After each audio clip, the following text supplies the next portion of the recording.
Hi there. Welcome back to another video of the idun cartridge for your Commodore 8-bit computer. Well, something a little bit different today. I'm going to be demoing the latest release of the idun software, which is version 1.3.2. And one of the major new features that's coming into its own with this release is this dual screen capability. So what you're looking at here is I've got my C64 Ultimate with my idun cartridge hooked up to two displays. The display on the left, the CRT, is obviously showing some VIC-2 style graphical demo. It's actually the plasma demo that's included with idun, run from the idun shell. And then the screen on the right is connected directly to the digital output of the cartridge itself, and obviously displaying a modern 3D rendering animation. So what this is an example of multitasking. Basically, you can think of it as two tasks running on the same machine, or you can think of it as two computers in one. Either one is aptly descriptive, but clearly we're doing two different things here in two very different environments, and we're doing them simultaneously. So it's multitasking. And not only that, if you look at the screen on the right, if I just move my pointer up to the top, you'll see this little UI element appears. And all the way over here on the right side, there's a little icon that lets you rotate the depth between multiple screens. So if I press that, you'll see there's another screen which is running this BTOP application and showing all the memory that I'm wasting on that graphical OpenGL rendering.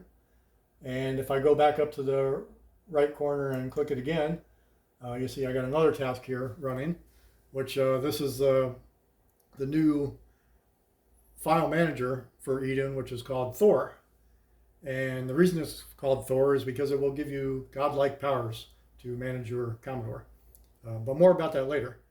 For right now, I just want you to focus on the fact that it's not just multitasking in the sense of two processes on two screens, but on the idun cartridge, we've actually got many processes running that we can interact with. So we've got a file manager, we've got this OpenGL rendering going on, and we've got this BTOP running live and keeping track of all the resources that we're wasting on that rendering. But there's more. So if we flip back to the renderer, whoops, and we click on the little full screen icon over here on the left, then you'll see that this is actually a WebGL rendering that's running inside of a browser. So if we hit the back button, you'll see that we're actually on a Firefox page. And yeah, so we can select other little graphical demos on this Firefox page, like this nifty little glow effect. And we can have multiple tabs, of course. So if I click on my other tab here, you'll see I'm open to the Computer Chronicles YouTube page, and we can scroll through the videos. We can float over them to scrub the video. We can select a video like this Windows 98 review, I assume it is, and click on that, and it will start to play. And if we unmute it, we'll have sound too.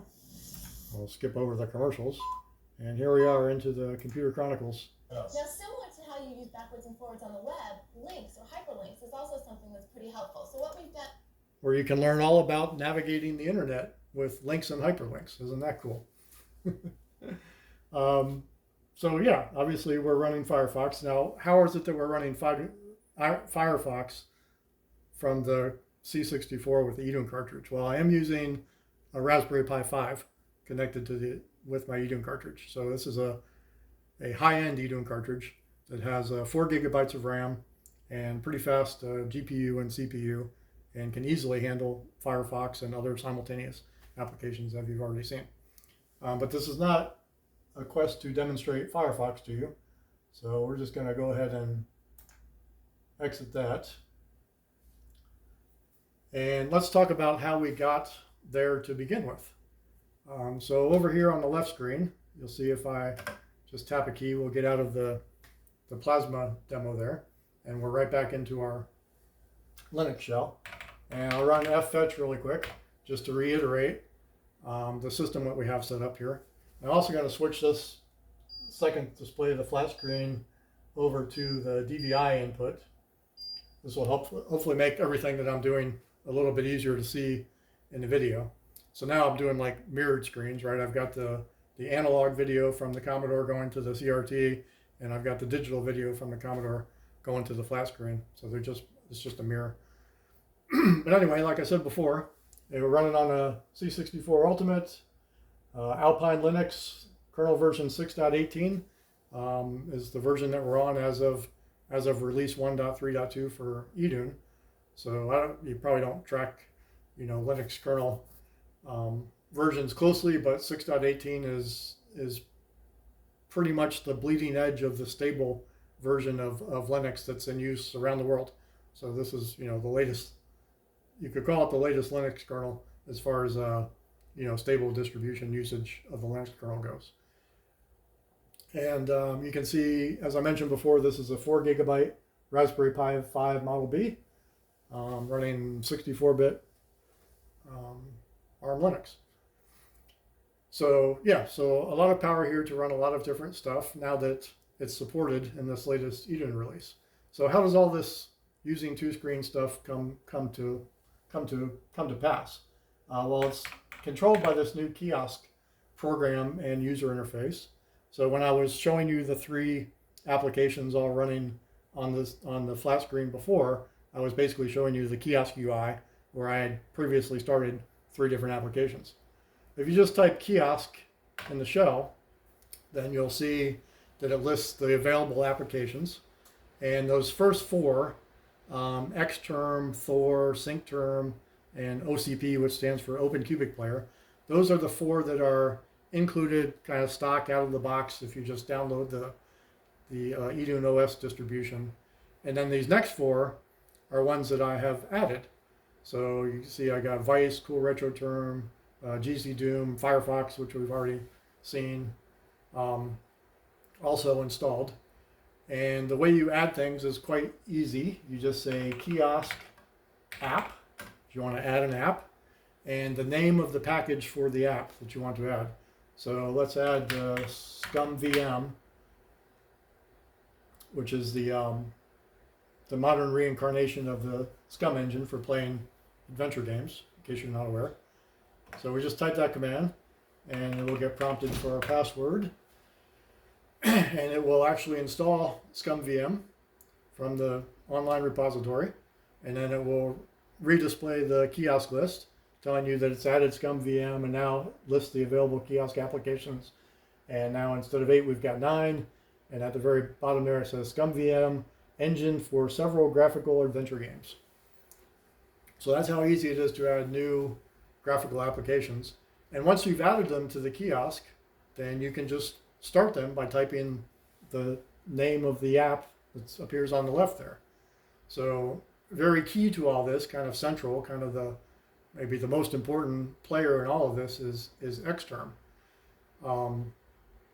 So why would we want Xterm when we already have this VT100 terminal running on our Commodore display? Well, as marvelous as it is that a VT100 terminal running on a Commodore 64 can support all kinds of text-based powerful Linux applications. As cool as that is, there's actually a lot of applications that have moved way beyond just using a VT100 even just for text-based terminals, like for example that BTOP that we looked at before. So over here in VT100 land, I can run programs like top, for example. And so this is, maybe you could call it the granddaddy of BTOP, but top does what BTOP does. It shows you your system resources, how much is being used and the processes that are running, and how much each of them is consuming CPU-wise, memory-wise, etc. So a useful program and works great here in a VT100 terminal. But if I quit out of top and I just try to run BTOP directly, well, it just refuses altogether because it doesn't detect that I've got a UTF-8 capable terminal, which is kind of true. It's, you know, VT100. It's kind of, it's an ANSI terminal, limited to, you know, basically the ASCII character set plus the ANSI extensions for that.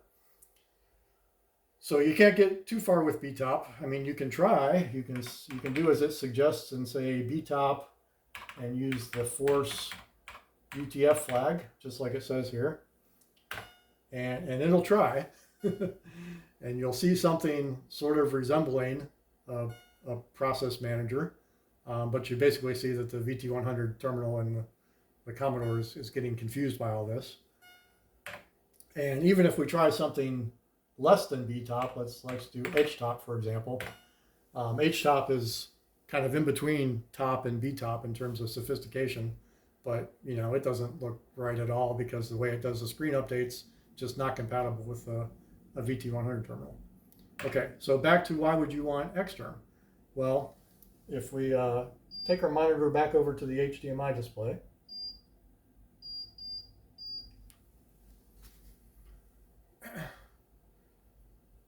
so on this display connected to the Raspberry Pi's HDMI output, you see it's just sitting there at the Linux console waiting for a login. Well, there's no need to log in because you've got complete control of everything from your Commodore. And we'll just clear the screen over here on the left. And this time we'll do Xterm BTOP. So we're starting Xterm and we're telling Xterm to start BTOP inside of the Xterm. And press return. And voila. Instantly, you know, the real version of BTOP with all its graphical glory appears over there on the extra screen. So this is, you know, useful multitasking, right? Like maybe you want to keep the screen up so you can monitor memory usage or monitor CPU temperature. It's all there while you continue to use your Commodore and Linux from the VT100 terminal.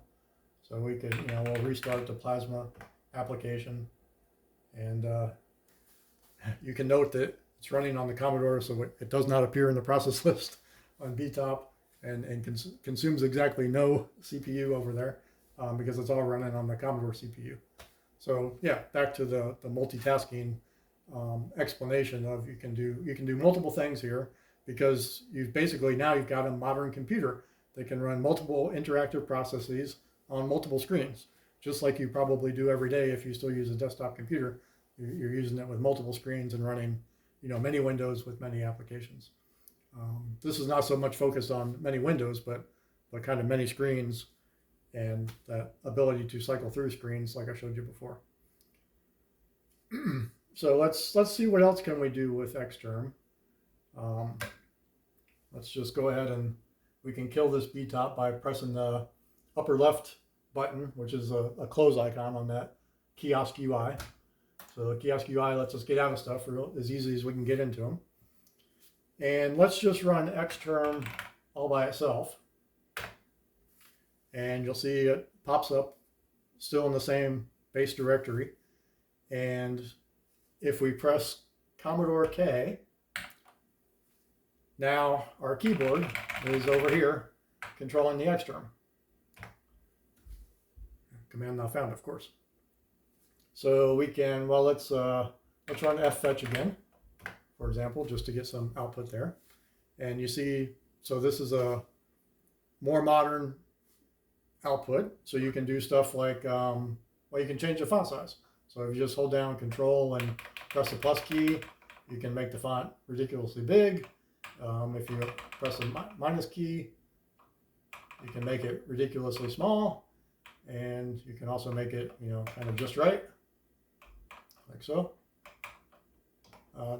Clearly not something you can do with the VT100 terminal. You can also do crazy things like use the TIMG, the T-image program, to select a picture. And right there inside your X terminal, you can display high resolution graphics. But that's not all, because I've previously installed the idun-tube package, which includes MPEG decoding and video file playback capabilities. I can also use the T-image program again, and this time we'll go to video, and now we've got a video playing directly inside of the terminal. Of course, there's no sound and it's not very big, so a better way to do that would be to use the MPV command, and this is installed as part of idun-tube.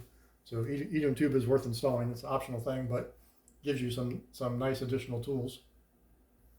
And we'll do MPV of the same file again.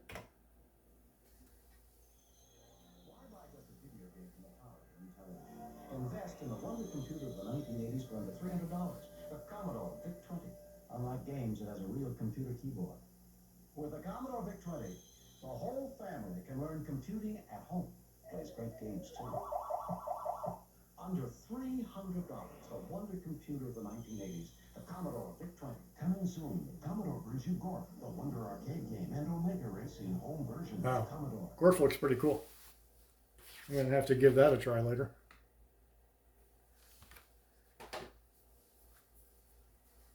Under $300. Amazing. Well, the C64 Ultimate's about $300, so shows how far we've come. So yeah, so the Xterm is powerful, can run these graphical things in the terminal, can run advanced modern Linux applications in the terminal. Of course, you can run things like editors. That's a common use case. If we go to our idun cartridge directory, and we'll go to the commands, and so here you've got the different assembly language open source code for all the different commands that are built into idun, the commands that run on the Commodore side. And we can use the Joe editor, and let's open fstat.asm, because this is a brand new program recently added by a contributor. And so yeah, so now we've got a nice crisp color syntax highlighted assembly language editing environment that won't strain our eyes and has all the bells and whistles that you would expect in a modern terminal. I mean, it'll run on the VT100 as well, but it, you know, it's a little more limiting. It doesn't scroll quite this fast. And you know, you also get other options. I mean, if you're not crazy about Joe, you can use something like Micro, which also comes included with the idun cart. And you know, Micro is a modern editor that uses a lot of keystrokes that you're familiar with. Has syntax highlighting for lots of languages, gives you line numbers. It's pretty fast. It's pretty nice. Control Q to exit makes Micro easy to learn. Kind of has modern shortcuts. And yeah, so anything else that you can imagine doing inside a terminal environment, you can probably do with this Xterm. It's very capable. I'll just quickly run htop again so you know what it's supposed to look like and how far away from this it was when we ran it over on the Commodore side. I'll start it over here too. So now we got htop trying to run in the VT100 terminal, and you know, having some sparse success at it, and htop the way it's supposed to look on the right. Okay, so what else do we have? Let's exit htop. Let's actually exit Xterm. So we'll go back to the fresh state over here, and let's take a look at our other kiosk applications. And you see another one in the list there. The second one on the list, maybe the most important of all, is Thor. And Thor is described as a blazing fast terminal file manager written in Rust. And so you just type Thor, and it pops up over here on the right screen. And again, you use Commodore K to switch over. And this can be completely controlled from the keyboard. So a mouse is nice, but not essential. You can do anything that you want to do from the keyboard. So I'm going to start by switching to the home directory, which is G and then H. And then I'm going to clean it up a little bit by pressing the period to hide all these hidden files and hidden directories. So all the stuff that's prefixed with a period will disappear. And now we got something more like what I showed initially when I had the Thor screen up here. Now, if you've ever used the Macintosh Finder, you're going to feel pretty much at home with Thor, because it's the same idea. You can basically use the left and right arrows to move kind of up and down the tree, and then you use the up and down arrows to scroll through whichever directory you've currently got selected. And you can also do that with the mouse by just moving the pointer around and selecting stuff. And you'll see on the right side you've got a preview pane, and this preview pane is highly customizable. So we happen to end up in this audio directory, and it's got several audio files in there, and those audio files have like album art that's embedded in the MP3, or in the case of something like this 10,000 Maniacs, which was a YouTube download, it's got thumbnail images. So if I press the period again, you'll see there's this hidden thumbnails directory, and then we've got thumbnails up there for the recordings that require thumbnails. And the rest of the pictures are just coming from embedded MP3 album art. And I don't want to get a copyright strike, but all you have to do if you want to actually select one of these is press return, and it'll start playing.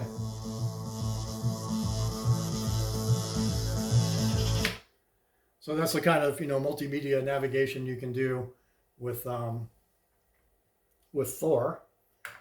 If we quickly go down here to the video directory, here's that William Shatner commercial that we just watched, and again it shows the preview for it in Thor. And if you just press return, then it'll start playing at full screen. Why buy just a video game from a television? Invest in the... So yeah, very easy to navigate around. Also, the pictures, it'll preview the picture. But that's not nearly all of the preview capability that Thor has. Another navigation trick is you press G and space, and then you can just type the directory you want to go to. So we're going to go to user share idun base. So basically the content that is included on the idun cartridge when you download it, when you download the SD card image. And press return. And there are several directories here for apps, demos, games, etc. But we're going to go to games. And you'll notice there's some disk images here. So if we just scroll down to the 128 robots.d71, so that's a D71 disk image for Petsky Robots game for the 128. And in the preview pane, you see the contents of the disk directory. And if we go down to the next one, this D64 image, again, it shows you the contents of the directory. If we go down to Galaga, it recognizes that it's a Commodore 64 program, tells you some statistics about it, tells you that the token at the start of the program is a sys2061. So it's a machine language program that loads into the basic area. You can see that right here. Another D71 image with these 3 games on it for the C128. If we go to pics, some of the pics can be previewed, like in the mono directory. We've got all these PBM images, and those are directly viewable in Thor. So these are quote unquote high res. They're high res when you display them on the C128's VDC output. They take, these are full screen or more images when displayed on the C128. But this is what they look like under Thor. And if we go, for example, to the SIDS directory, we can select a SID tune, and you'll see it recognizes it. It's a Play SID version 2.2 format. It's a SID tune. It has a default song number 1, and it gives you the name, the author, and the copyright information. And if you press either Shift Return or Shift Run Stop, then it will give you some options of how you want to open it. And you can open it with the Cubic player, or you can open it using the Ultimate direct run command for the Commodore 64 Ultimate. But the default is to just use the cubic player. So if you just press return,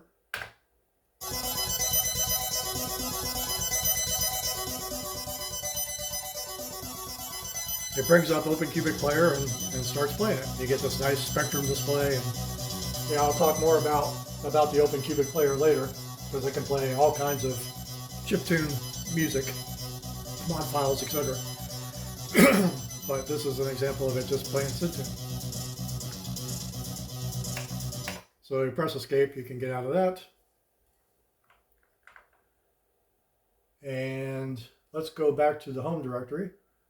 Oh, by the way, if you press F1, it'll show you all the keyboard commands for Thor. And these are well worth studying and learning over time, because like I said, when you can really use Thor to its maximum potential, it will give you godlike powers for managing and navigating your file system and running stuff on the Commodore too. So press escape to exit that, and G and H will take us back to our home directory. And let's go down to this OneLoad directory. So this is the files in this directory are coming out of the OneLoad 64 collection, and the CRT files and the screenshots that go along with it. That's all from the OneLoad 64 collection. So this is basically using the same technique that I showed before with the music cover art. If you press the period key, you'll see it exposes that there's a hidden thumbnails directory. And in the thumbnails directory, there's a bunch of PNG files. And obviously they just have the same name as the cartridge files, but with the PNG extension. So when you scroll through the list, you get these screenshots on the right. And it also gives you some metadata information about the cartridge down here too. And you can do this with the scroll wheel. You can do it with the keyboard. You can left click to select something. You can right click to launch something. And let me just show you, well, you can also do like searching, for example.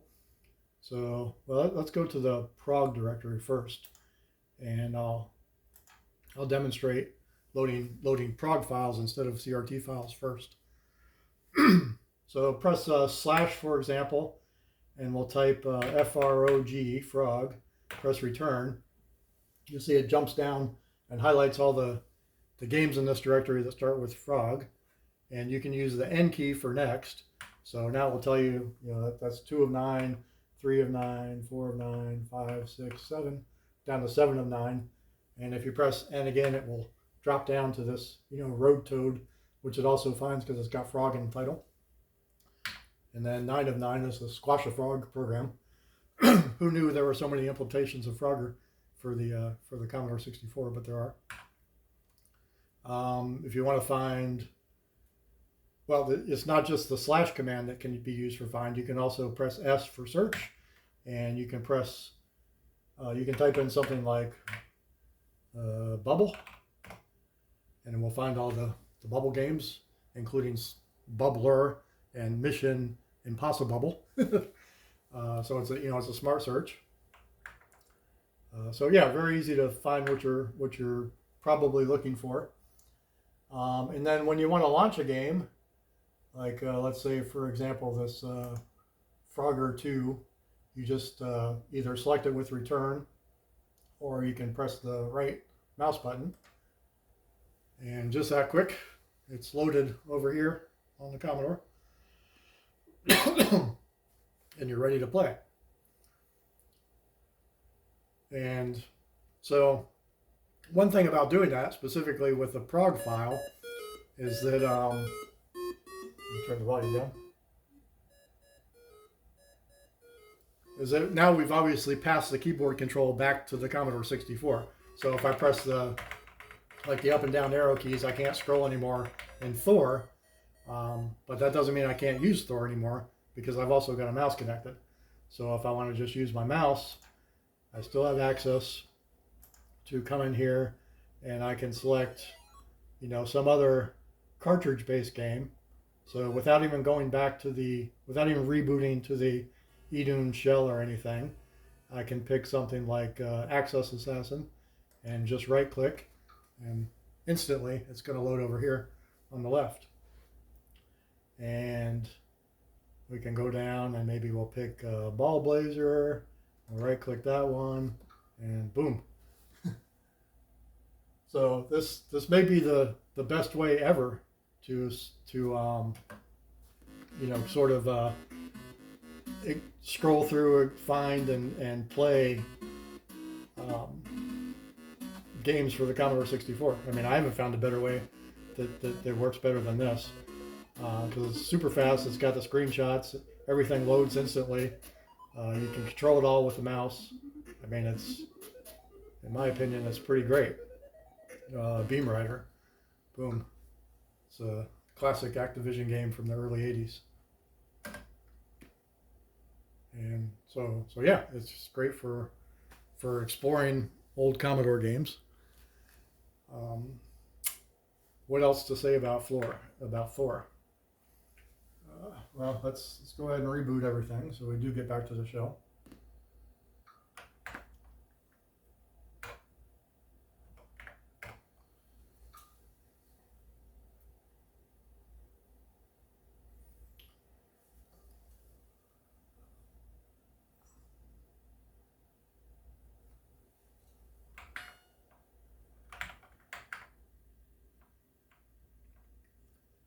So in case you're interested in development for the idun cartridge, one other thing I'll show about Thor is the extensive preview capabilities that it has for like source code files. So if I go into the idun cartridge directory again, and let's see, we'll go to the doc directory first. And so here's doc files. So if I select the API reference, which is a markdown file, you'll see I get a nice preview of it over here on the right side that I can scroll through. If I want to learn about ERAM, I can select that and read through the docs right here in Thor. If I go to hardware, this is pretty cool. You'll see there's a PDF file that has the schematic for the idun cartridge. And if I just press return on that, then voila, it'll open a PDF file and display that graphically. If it's a multi-page PDF like documentation for something, you can scroll through it, you can zoom in on it, all kinds of nifty stuff. There's the example of zooming. I'm just using the plus and minus key to zoom in on the schematic here, but same thing works for PDF documentation files. You press Q to get out of that. Let's see. Source code files. So if we go into the source code for the idun cartridge, here's the browse command assembly language file, and again you can just scroll through it in the preview pane to review the contents, and if you just press return, then it will open it in the default editor, which I've got my default editor set to Joe. So just like that you can be in there editing it. Okay, so that's pretty much it for Thor as far as a quick overview. Another thing that you can do, since all this is based on the Xterm, Xterm is set up so that you can open additional Xterms using the keyboard shortcut of Control-Shift-N. So if I press Control-Shift-N, you see I'm in another Xterm, and I can start a program in here. We'll start HTOP again. That's an easy one. And now I've got multiple windows open. So just like I was showing you in the beginning, I can use this GUI at the top. And so the left gadget flips between the two topmost screens. So you can toggle back and forth between that Thor screen and the HTOP screen. And then the right one just cycles through all of them. So we only have two screens open right now. So if I do Control-Shift-N again, now I've got my third screen. And let's just start up OCP in that screen. So now if I use the rightmost gadget, I'll cycle between all three of these screens, or four now. Actually, I've got four since I started OCP. And you don't have to use the mouse for that. You can also use the keyboard. So the Commodore key and N flips the two top screens. And then if you use Commodore M, then it cycles amongst all the screens. So we're going to cycle through them, and we're going to end up back at OCP, Open Cubic Player, because this is what I want to talk about a little bit next. So the first time you run Open Cubic Player, there's a couple things you should do from the setup menu. So you just scroll down to setup and press return, and take a look at your SID config. And if you haven't already adjusted it, it's going to have the emulator set to this floating point emulator. And really, you don't want to use that on a Raspberry Pi. On Raspberry Pi 5, it's okay because it's got plenty of floating point performance to handle it. But for the lower, like Raspberry Pi 0, 02, you want to use this integer version of SID emulation. So you just set it to the second option there. You press escape to get out of that. The other thing you want to do is set up this modland.com drive. So you press return here. The first time you'll have an option number 2 that says fetch database, if you haven't already done it like I have. And then future times you come back, it'll be refresh database. So I'll do the refresh database option just to make sure I'm fully up to date on all the Modland content. But if you fetch it for the first time, it does the same thing, just takes a little bit longer. And you escape out of this. And now that you've set that up, if you go down to this modland.com drive, it's like a virtual drive, and you select it, you'll see you've got this huge collection of chiptune music. So it's got ad-lib stuff, it's got AY emulation, it's got all kinds of trackers, old Amiga trackers, more modern PC trackers. It's got PC Engine music. It's got the full high-volume SID collection content here under HVSC. Atari ST music, game music, all kinds of stuff. So if we select something like, we'll try Ultra Tracker, and let's see, this Bill Norris directory. It's got a couple tunes, and you just select the tune you want and press return.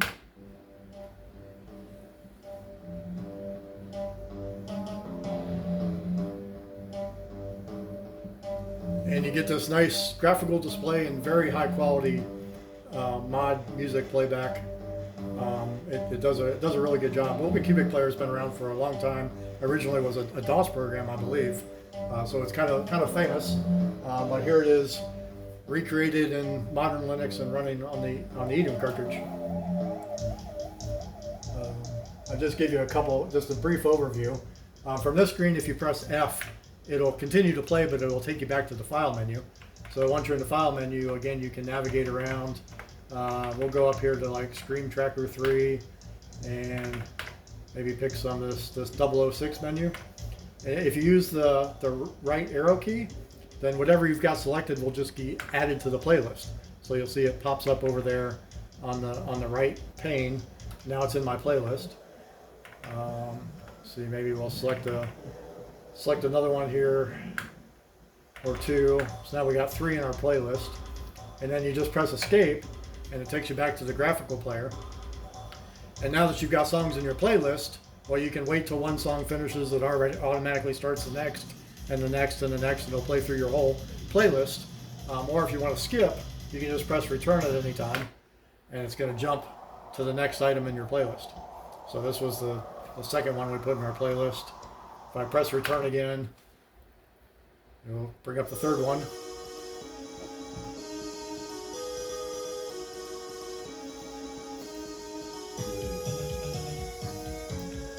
This one actually sounds kind of funky.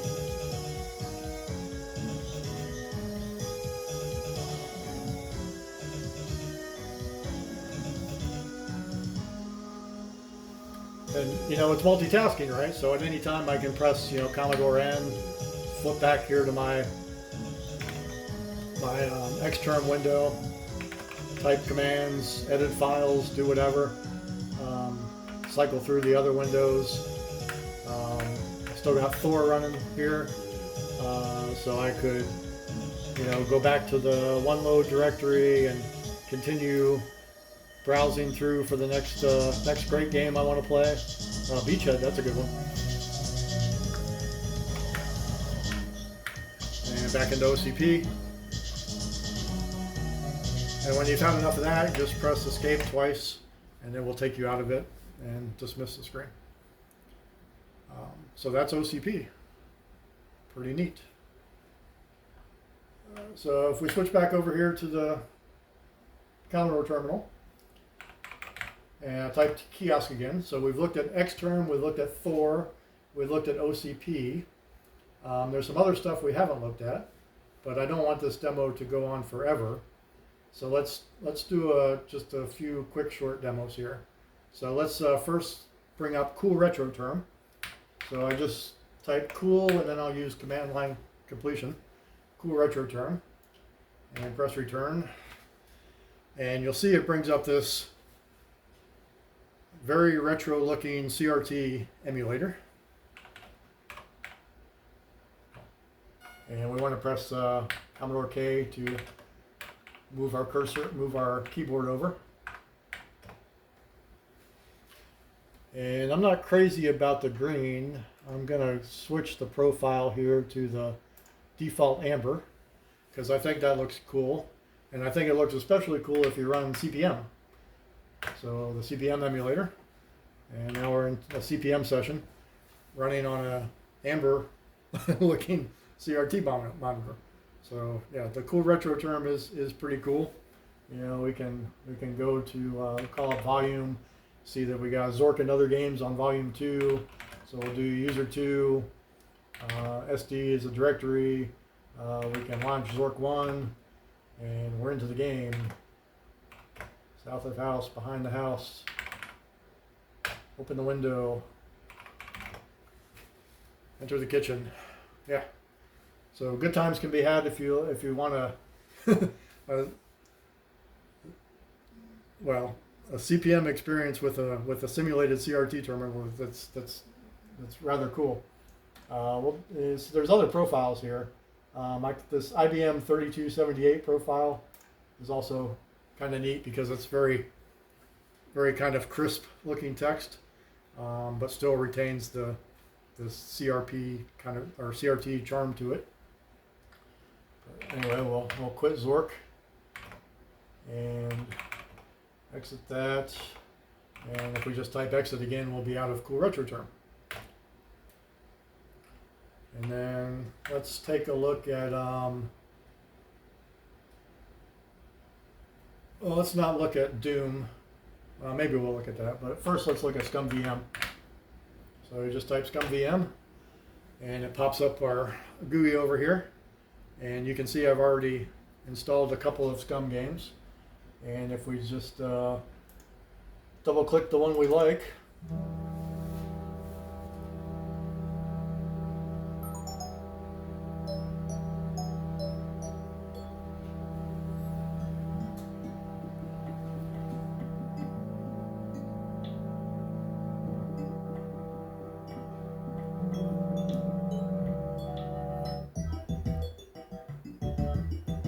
very iconic intro music. So I press Command K so you can have keyboard control. And of course you can mostly play this game with the mouse anyway. But you see, you can easily get in the game. You press F5, you can reload some previously saved game or have a little bit of progress made. And yeah, you can adventure to your heart's content, just like you're running on an Amiga or a DOS machine. Of course, this ScumVM is a native application. It's not using emulation at all. It's a re-implementation of the game engine. So it uses very little resource. You don't need a Raspberry Pi 5 for this. In fact, you don't need a Raspberry Pi 5 for anything that I've demoed except for Firefox. Firefox needs a Raspberry Pi 4 or 5. And well, as long as I mentioned it, I guess we can mention Doom too. Doom won't run well on a Pi 02, at least not this GZ Doom implementation that we have here. But on a Raspberry Pi 5, if we launch GZ Doom, even with all this other stuff running at the same time. It won't be any problem at all. I don't know why it's kind of slow to come up, but eventually it brings up the game dialog, and you just say play game. And we need the keyboard again. So yeah, new game. We don't have sound because ScumVM is using the ALSA sound, but we definitely do have graphics. And we would have the sound if I wasn't running ScumVM at the same time. And so, yeah, you can get your Doom on, and you can still, flip back to Monkey Island if you want to. Just have a good old-fashioned retro game party here.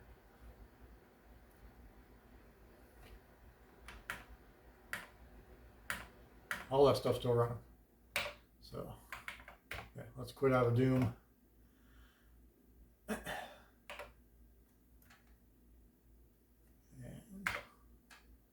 exit Monkey Island.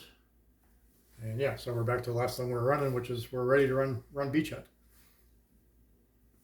So hopefully I've demonstrated this thoroughly enough to at least whet your appetite.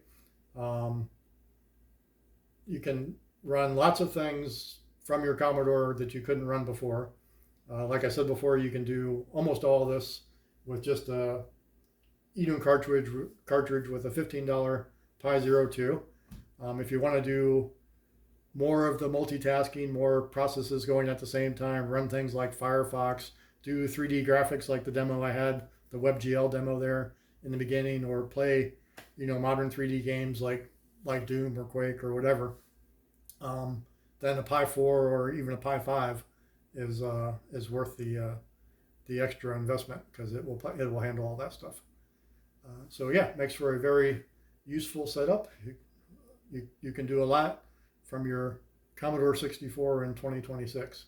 If you want more information about the project, there's links in the description below. If you don't already know, idun is an open source community-driven project, so you will find lots of stuff online in way of source code, documentation, helpful hints from other users. We have a Discord server, and please come along, consider joining in the fun. And thanks for holding out so long. I hope you found it interesting, and have a good one.